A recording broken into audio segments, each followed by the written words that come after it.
Tomas i drugari.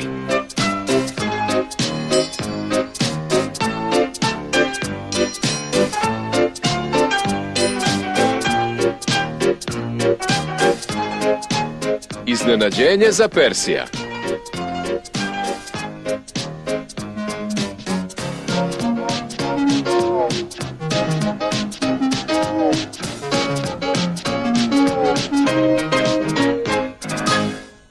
Persije je radio u rudniku uglja.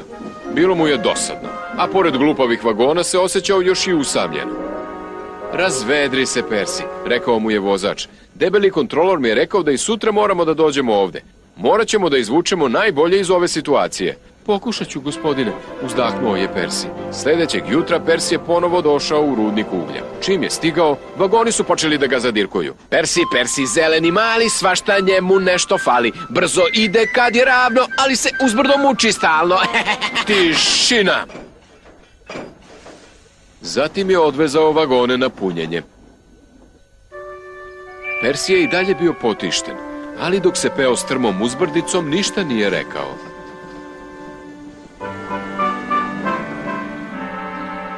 Parkirao je vagone, a zatim se vratio u rudnik.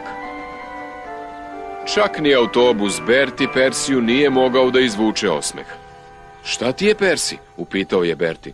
Ništa se uzbudljivo ne događa, to mi je, uzdahnuo je Persi. Na sve strane, samo ugalj, vagoni. Dosadno mi je, dosadno. Uzbuđenje je iznenađujuće, zapazio je Berti. Nikad se ne zna kada će da se dogodi. Da je drugačije, ne bi bilo toliko uzbudljivo. Pip, pip, bilo bi iznenađujuće da se nešto iznenađujuće dogodi, mrmljao je Persi.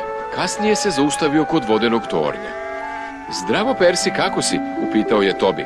Dosadno mi je, odgovorio je Persi. Napravi nekoliko krugova na okretnici, dopašće ti se, rekao je Tobi. Mislim da će mi se od toga samo zavrteti u glavi.